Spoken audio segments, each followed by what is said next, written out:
Sol Vega, hoje no Big Brother Brasil, achou que era jogadora da defesa do Seattle Seahawks e teve mais dificuldade de chegar na Ana Paula para dar o tackle do que os pass rushers de Seattle tiveram de chegar no Drake May no domingo. Fala, eu sou o Lucas, hoje eu tô aqui para mais um vídeo no canal Quicando a Bola, mais um vídeo do Lançando a Bola, o último da temporada 2025-2026, lançando a bola com o Super Bowl a ser analisado. Vamos ver quanto tempo de duração vai ter isso aqui, né? Porque a gente às vezes fazia vídeo aqui analisando a temporada inteira e temporada regular com uns 15 jogos.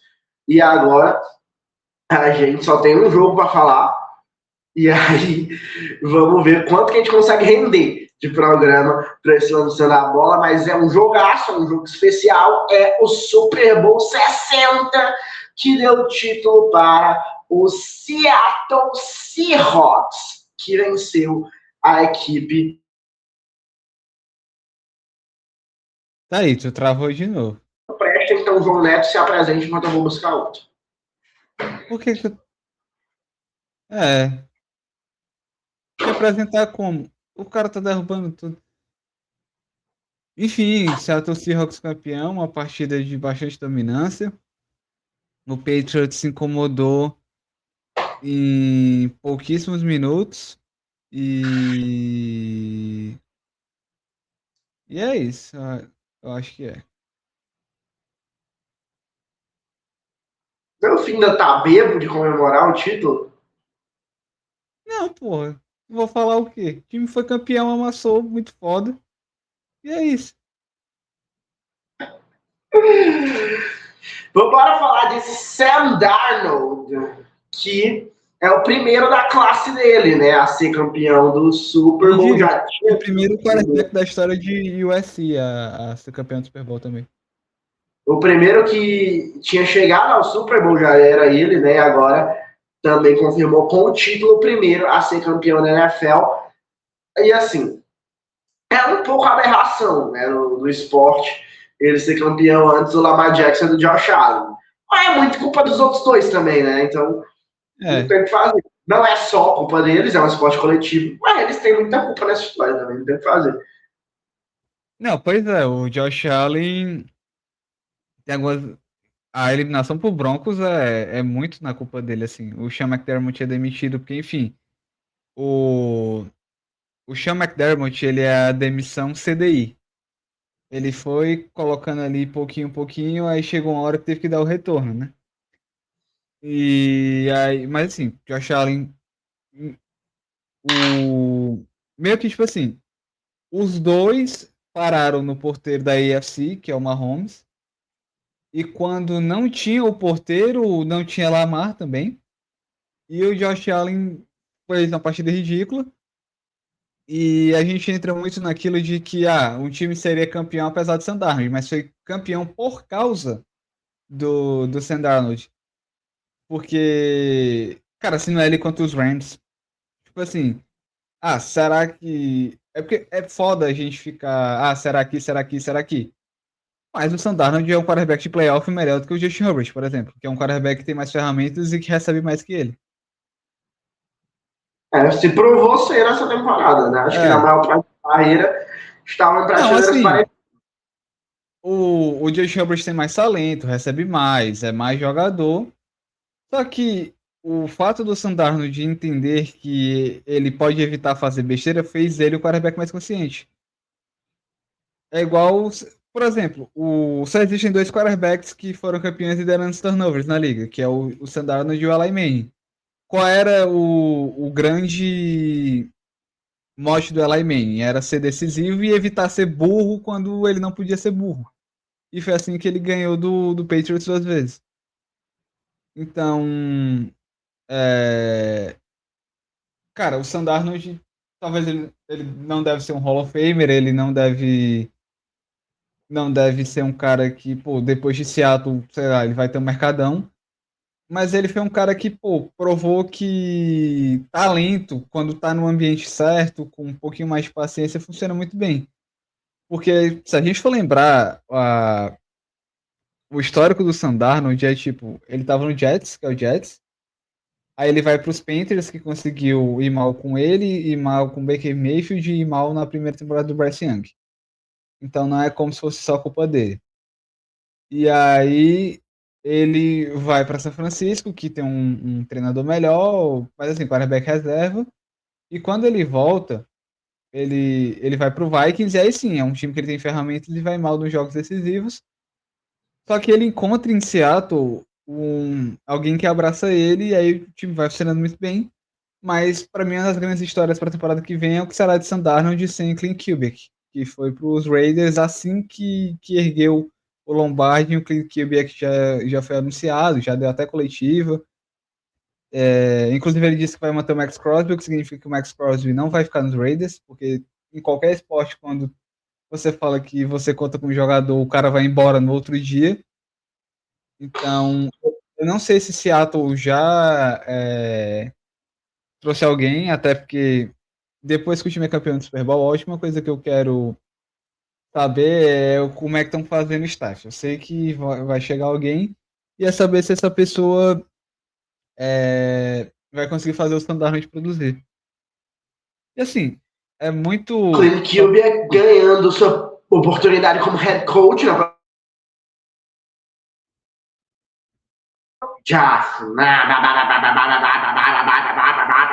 O cara virou um rádio dos Minions, do nada.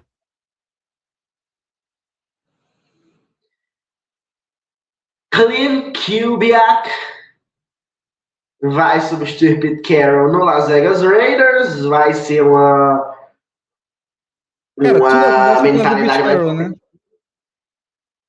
Exatamente. E agora, vamos ver o que ele fala lá, porque é um técnico que merece, né, realmente essa chance.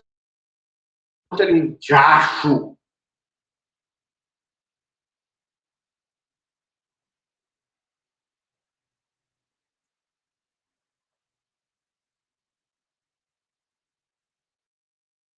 Tá. Travou de novo. Vamos ver até que ponto ele não vai ser engolido pela Madden, né? Então, vamos ver aí do que vai dar. Agora, outra administração um pouco questionável é a do Minnesota Vikings, que se livrou, desistiu do Sam Darnold para apostar em J.J. McCarthy, e aí o futuro de cada um foi bem diferente, né? Cara, e especularam que o Seahawks ia trocar pelo McCarthy em algum momento, enquanto ainda tava com o James Smith. Então é bem engraçado tudo isso ter acontecido. Mas, cara, é aquela coisa. Na época fazia sentido. Porque, tipo, o J.J. McCarthy tinha se lesionado e tal, mas era um quarterback que Minnesota já pensava em trabalhar para uma segunda temporada. O Darnold não foi bem em jogos decisivos. Mas assim, foi tão engraçado que o Darnold ter ido bem culminou na demissão do GM dos caras.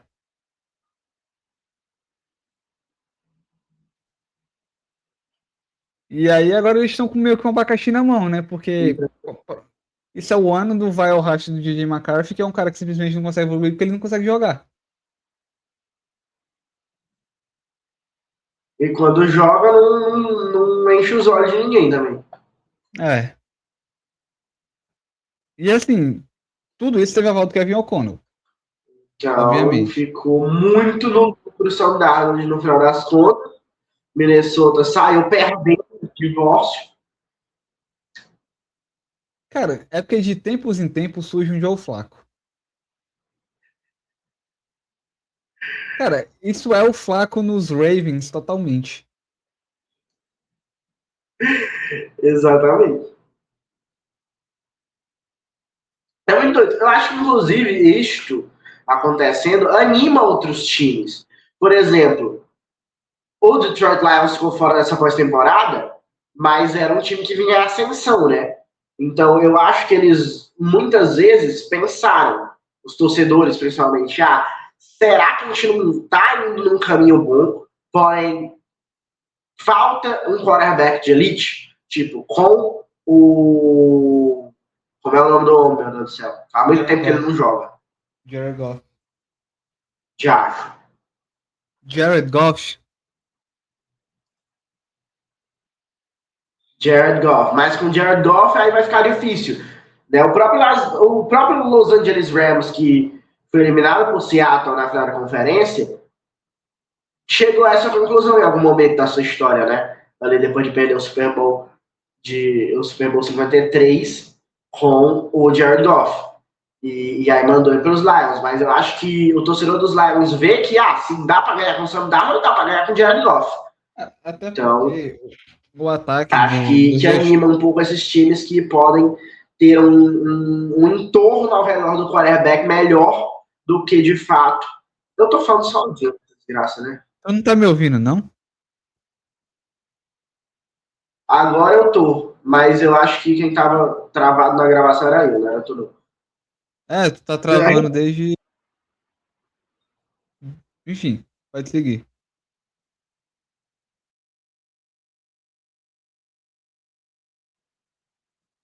Repetindo o que eu acho que eu falei e não saiu. Quando o torcedor dos Lions vê que o Seattle foi campeão com o Sam Darnold, ele pensa, se dá para ganhar com o Sam Darnold, dá para ganhar com o Jared Goff. Né? Coisa que os Rams acharam que não dava, por exemplo, quando mandaram o Goff para lá e trouxeram o Matthew Stafford, deu tudo certo para Los Angeles.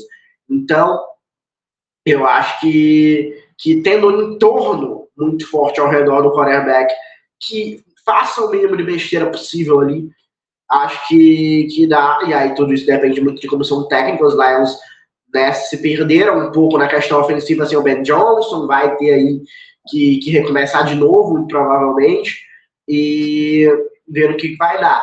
Mas os Lions parecem um time sólido nos últimos anos que podem talvez dar, se tudo encaixar, né, numa próxima temporada, dar a estrutura necessária para um Jared Goff ser um novo Sam Darnold na próxima temporada. É possível.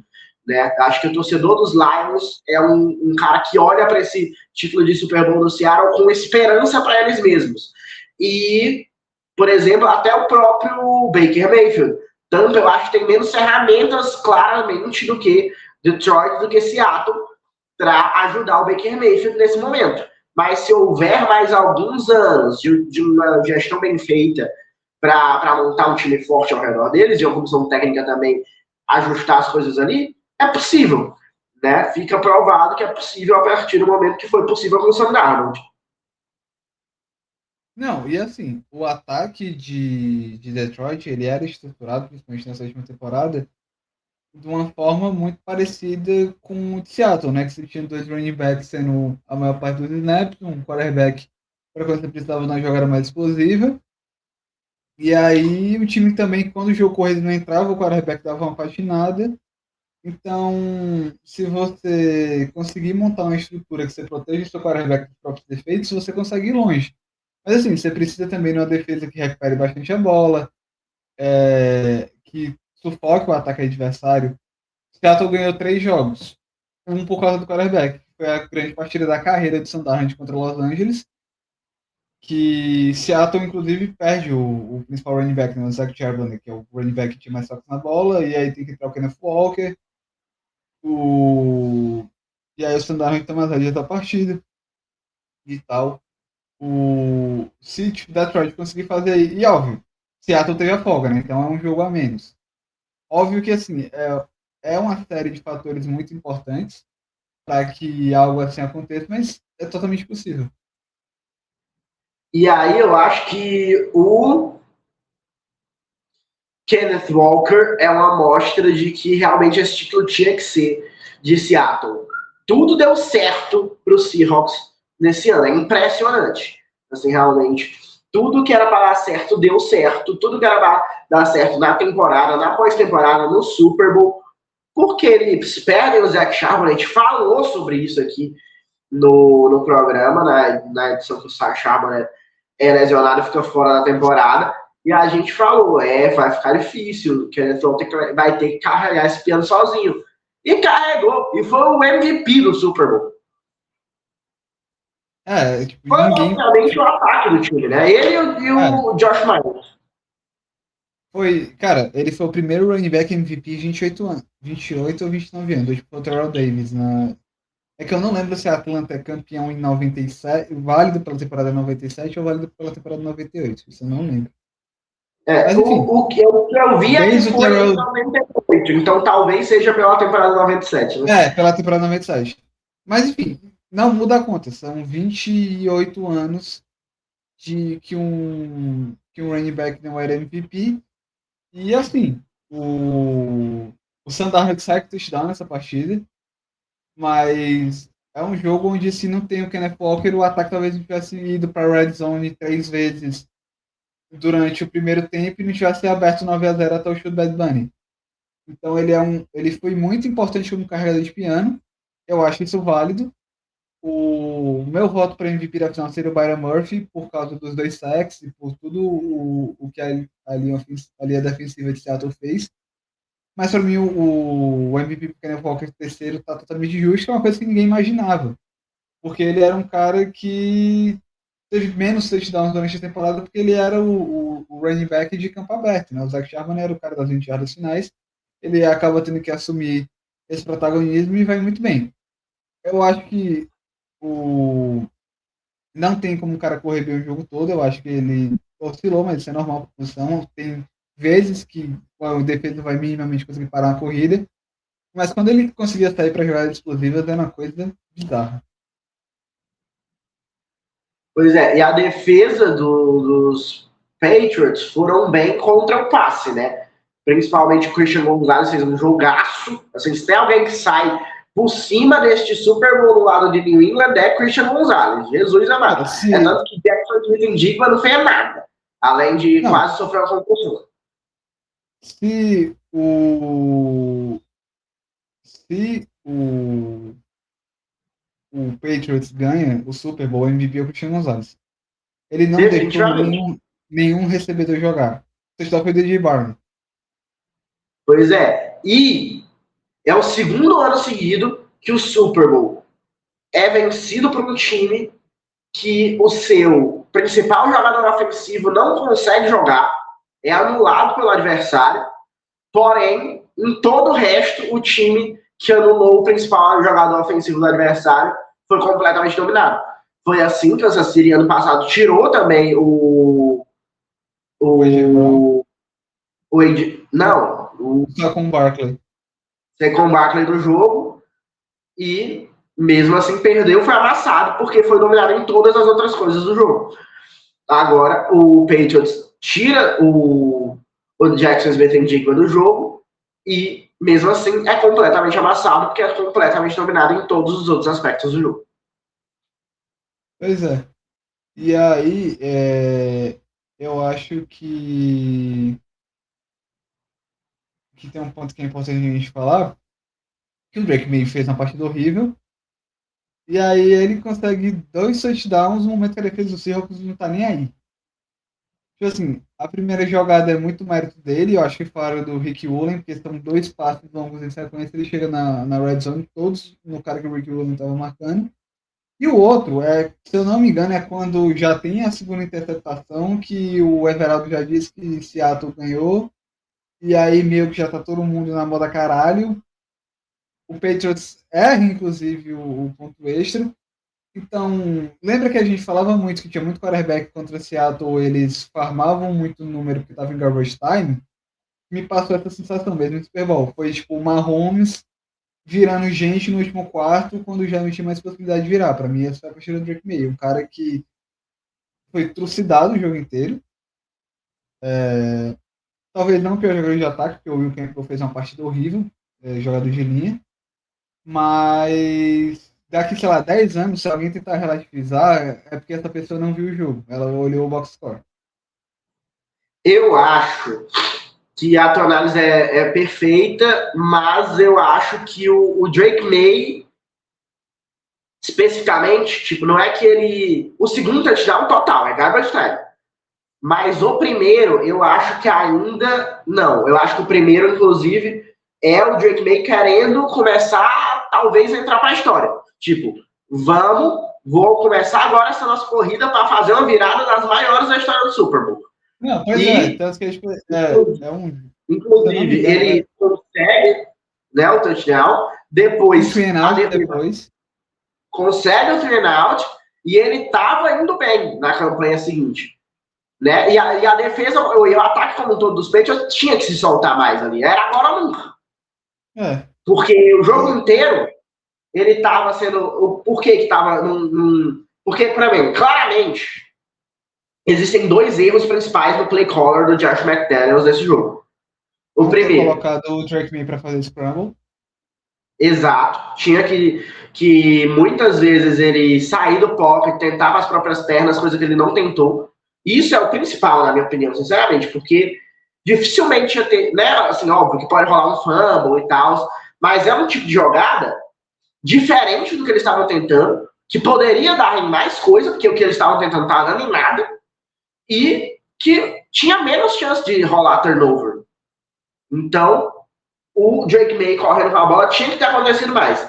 A outra coisa era acionar mais o Hunter Henry. Tudo bem que na primeira vez que ele foi acionado, ele dropou e quase virou interceptação. Pode ter se perdido a confiança dele naquele momento. Mas, querendo ou não, era o aspecto que essa defesa de Seattle menos é boa.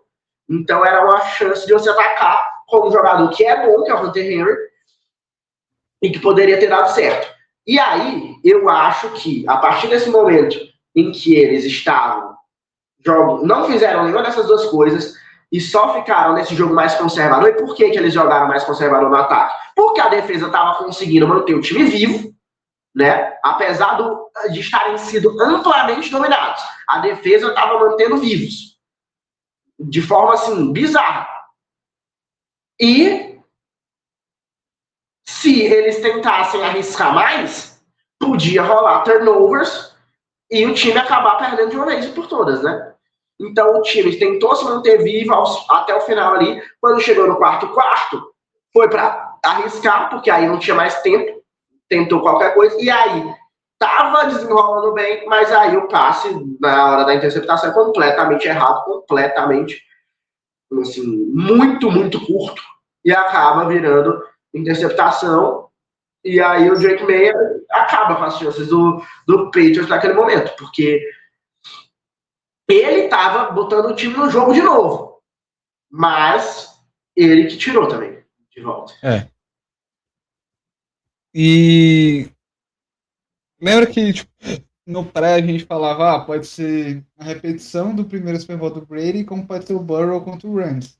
E eu acho que foi meio Burrow contra o Rams, assim. Tipo, numa escala bem pior, mas numa escala de que existia um momento onde o jogo já estava resolvido e por mais que ele tentasse, ele não ia conseguir fazer muita coisa. Eu acho que foi mais ou menos aí. E sabe o que tem em comum nesses dois? O quê? Cooper Cup, gigantesco. Joga muito. E assim, ele pegou a bronca quando o GSN, que já não estava bem, foi para a tenda azul para saber se ele não estava com corrupção. E se eu não me engano, o GSN ele vai para a tenda azul, acho que eu não lembro se o Seahawks já tinha feito um touchdown, mas eu fiquei nervoso nesse momento. Porque era, tipo, o ataque não estava funcionando, o Seattle abriu 12-0, mas se os Patriots fazendo touchdown, diminui a diferença para 5, que ia ser um touchdown contra 4 field goals, então você fica preocupado. Se eu não me engano, foi depois do touchdown do Matt Collins. Foi depois, né? Porque aí, tipo, ficou toda a expectativa, né? E agora? Será que desse jeito Cara, eu a lembro que ele volta. defesa. Eu lembro que ele Se volta ele para não o campeonato. voltar, É. se ele não voltar, a defesa dos Patriots pode parar de uma vez por todas esse ataque. E se o ataque crescer como está parecendo que pode crescer, pode rolar uma porra doida. Mas aí não aconteceu nada. O que aconteceu foi que o Jake May levou 2 interceptações e o Seattle confirmou o título. Pois é, e tipo, eu lembro que meio que quando ele volta é mais para ele fazer parte da campanha que pode terminar em título do que outra coisa. Eu acho que ele nem é acionado, ele tipo, tava lá, mas o Sunderland escolheu outros alvos. E assim, acho que vale a pena ressaltar que o Gilbert se virou bem, né? Teve touchdown passado com um Tyrande que não recebia tanta bola na temporada passada. E por mais que o ataque não tenha fluído como fluiu a temporada toda, ele funcionou onde tinha que funcionar. Sim, e não funcionou o jogo terrestre de New England e a linha ofensiva, né? Assim, os grandes problemas, tipo, a gente falou de erros de chamada do Josh McDaniels, né? Coisas que ele não fez que poderia ter feito que tivesse dado resultado. Agora, as coisas que foram feitas e deram completamente errado foram a linha ofensiva e o jogo terrestre. O jogo terrestre não produziu nada, né? Os dois running Achei backs horrível do fizeram Stevenson. nada. Puta que pariu. O achei do Stevenson foi uma coisa tenebrosa. E a linha ofensiva também aí já foi a temporada inteira, né? Após temporada inteira, principalmente. E aí. Assim, eu acho que aí entra muito o mérito do May. Porque tipo, ele ter sobrevivido até o Super Bowl com uma linha ofensiva que evidentemente era ruim, fala muito dele. Porque às vezes a gente vê quarterback segundo nicho, até mesmo quarterback tipo ali nota 7, nota 8, que vai muito longe porque a linha ofensiva funciona bem, ele foi exatamente o contrário. Ele era tipo, eu tenho dois recebedores confiáveis, um é o Stephon Diggs, o outro é o Hunter Henry. O meu jogo terrestre ele é inconstante, minha linha ofensiva não protege nada. Parece aquela barreira que você faz no carnaval com seu amigo mijar. Todo mundo sabe o que o cara tá mijando ali.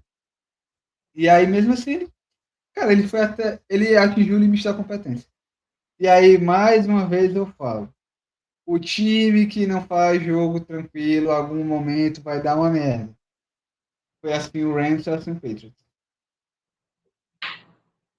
Sim, e estão caindo em cima do Will Campbell, né?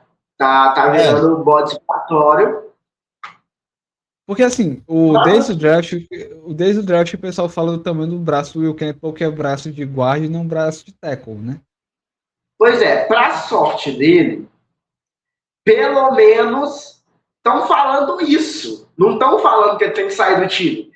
É, Então, eu acho que, assim, o Mike Vrabel já disse, ele é o nosso left tackle. Então, acho que pelo menos começar a próxima temporada ele vai. Depende muito do que acontecer a partir daí. Mas, e eu assim, acredito que, pelo visto, antes dele sair em definitivo, se realmente se detectar que não dá mais, ele vai ter uma chance como guard. Então, acho que isso cara, é bom para ele, no balanço é todo. porque, é porque assim, eu vi até o pessoal falando disso no podcast dos caras dos esportes. Não chega jogador de linha ofensiva no mercado. Ou você drafta um bom, e assim, você tem que draftar um bom, sei lá, no top 15. É muito difícil sobrar jogador bom de linha ofensiva nas partes baixas do draft. E assim, se esse cara for o 15º segundo Pro Football, você dá um contrato da vida desse cara. Então, assim, se o Will Campbell superar essa temporada e ele virar, sei lá, um left tackle nota 7,5, ele já tá garantido nos Patriots pro resto da vida dele, teoricamente. Agora é saber se ele consegue fazer isso. Eu acho que tirar o Will Campbell agora, mesmo que seja para tirar do time ou para virar guard, eu acho que é tomar a decisão na emoção mais do que na razão. Também acho. Até porque ele se lesiona, né? E aí volta muito mal. Mas ele não estava mal assim no começo da temporada. Ele tem Jogando de... ferramenta. Pra mim, talvez confiança, falta de ritmo, tenha preocupado. Mas sim, ele tem ferramenta para jogar na posição. Pois é, então eu acho que se você, há um ano atrás, né, no draft do ano passado, achava, não dá. E aí ele passa a temporada. Não, na verdade não foi isso, né? Vamos lá, os Patriots há um ano atrás acharam. Este é o nosso left tackle, na hora de escolher no draft. Então, se ele passa um ano jogando mal a temporada inteira, você diz, ok, talvez tenhamos errado, podemos testar de guard, ou então realmente chegar à conclusão de que não dá. Porém, não foi o caso. Ele jogou mal agora nos jogos mais decisivos. Antes ele não estava mal. Antes ele estava até que bem no começo da temporada regular. Então, eu acho que tipo, os Patriots têm que ter mais convicção na escolha que eles fizeram. Uma escolha alta de draft. Então, eu acho que é certo o Mike Vrabel de bancar. Óbvio que tem limite. Quando começar a temporada que vem, a gente vai analisar o que ele está jogando. E quando não der mais, a gente vai dizer. E o Mike Vrabel vai identificar e vai tirar. Mas, por enquanto, eu acho que tem que se bancar. Por enquanto, pelo menos. Acho que, não, que total, assim. É ter opinião frágil você tirar o cara num momento desse, assim, logo depois da tragédia. Aí vai dizer que se beleza, acontece o que aconteceu, o jogo é igual até a interceptação depois do touchdown, né? Touchdown, 3-and-out do Seahawks, aí tem a outra campanha, tem a interceptação. Vamos dizer que aquela interceptação não acontece, fica 19-14, né? Se anota o touchdown, vai para a campanha, outro 3-and-out, aí vai, pronto, virou o jogo na outra campanha. 21-19. Ganha o título New England Patriots, uma das maiores viradas da história. Outro trauma passeado contra New England. E aí, pronto, todo mundo esquece só porque o jogo virou. Eu acho que isso não é ter convicção nas coisas que você estão fazendo. Então, esse é o Philadelphia Eagles tem que bancar, tem que dar mais. Pra mim, tipo, isso é o que acontece em Philadelphia. Cara, isso é Kansas City Chiefs. De botar o Mahomes pra jogar bola pro seu Madruga durante 2 anos até que em algum momento isso ia dar um problema. Porque, assim, todo mundo esquece... pode ser também. Tipo assim, se os Chiefs não vencem aquela AFC que o Kadarius Toney faz merda atrás de merda, todo mundo ia lembrar do tipo, olha Kansas City jogando com o Kadarius Toney em playoff. Como o Kansas City ganhou aquele Super Bowl, ninguém lembra da existência do Kadarius Toney. Exatamente. Então, eu acho que você tem que dizer, eu acho o Will Campbell, que é um left tackle que não dá. Por que você acha isso? Desde quando tu acha isso? Tu acha desde quando tu draftou? Então por que tu draftou? Tu acha durante a temporada regular tu começou a achar já? Aí eu não sei se tá tão certo, time. Ele tá decente ali e tal. Ou tu acha desde o Super Bowl porque tu perdeu? Eu tenho zero convicção das tuas escolhas, né? Então eu acho que... Até porque, inclusive, isso mostra um pouco que talvez o pensamento seja desse jeito mesmo, tá? Porque foi assim após a temporada inteira. Após a temporada inteira, o ataque do New England Patriots jogou exatamente igual. Você vê o jogo contra os Chargers, o jogo contra os Texans, o jogo contra o Denver Broncos e agora contra os Seahawks. O ataque de New England é o mesmo. Não teve evolução nenhuma durante a pós-temporada. Sabe quem falou? Nós dois. Que era um time que sobrevivia por causa da defesa, que dependia do Drake May achar passes bastante perfeitos por Hunter Henry em momentos específicos do jogo e, cara, não querendo tirar o mérito, mas foi porque a defesa amassou o Justin Herbert, amassou o CJ Stroud e enfrentou o Jerry Stidham. Pois é, e aí, como o time já apresentava vários desses problemas que apresentou no Super Bowl na primeira rodada, no wild card, e não evoluiu nada esse tempo todo, aí vai dizer que o cara é o problema agora, depois que perdeu. Enquanto tava ganhando, tanto faz. Tá ganhando, não precisa mudar, a gente segue assim, sem evolução nenhuma. Aí agora que perde o Super Bowl, pelos mesmos problemas que estavam apresentando desde a wild card, agora não serve mais não. Tira esse cara ou então empurra pra guard Eu acho bem coerente se as decisões forem tomadas desse jeito. Não é o que parece que vai ser feito pelo Mike Vrabel, pelo que ele falou. Concordo. E até porque o Mike Vrabel tem essa questão de proteger muitos alunos que ele trabalha. Então. E assim, é uma aposta de primeira rodada. Você não vai se desfazer do cara assim. A não ser que tipo, tenha sido alguém muito bizarro, tipo o Johnny Manziel. Mas não foi. Foi um cara que chegou até o Super Bowl, comprometeu em alguns momentos, não comprometeu na final. Mas eu acho justo que os Patriots dêem uma assistida a mais. E aí, falamos sobre muitos destaques desse jogo já, e eu tenho que falar sobre mais um destaque positivo do Seattle Seahawks que a gente ainda não citou, porque a gente citou o Josh Myers, né? Assim por cima, falando dos field goals. E a gente Jason disse Myers. que o ataque principalmente foi Kenneth Walker e Josh Myers. Mas a gente precisa citar outro cara que chuta a bola, que é o Michael Dixon. Os Panthers raramente são lembrados, né? Mas nesse jogo não tem como não falar. Foram 3 punts na linha de 6 jardas. E aí Os os Patriots Patriots já tiveram. não conseguiam andar nada no campo. Imagine saindo ali de trás. Ele foi muito bem reduzir a zona de ação dos Patriots. Foi impressionante. Porque pra você ver, tipo, tem pequenos detalhes no jogo que definem tudo. Então, com isto, o Super Bowl, na minha visão, está analisado, João Bosco Neto. Ainda bem. Que sensação maravilhosa. Destaque positivo e destaque negativo, acho que a gente não precisa dizer dessa vez, né? Porque a gente já disse um bocado, já que a gente analisou só um jogo. Então, É. fica aí vários destaques positivos. Kenneth Walker foi MVP, tem Michael Dixon, Josh Myers, Christian Gonzalez pelo lado dos Patriots. Destaque negativo tem Drake May, tem Rick Campbell, tem Josh McDaniels.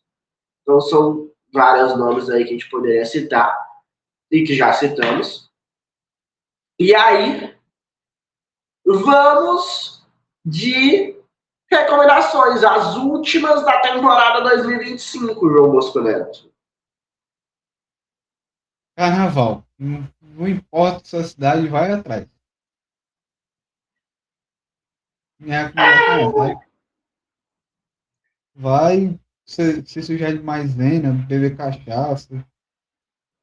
Responsabilidade importante. Sem cometer crimes, mas vá curtir o carnaval. Eu recomendo. Eu vou fazer uma propagandaça agora. De graça. Aniversário do mês. Mas aí está incluso na sua, né? O quê? Na sua recomendação. O aniversário do mês está no carnaval. É. Dito isso, querendo ou não estar relacionado também, porque ontem eu estava morrendo.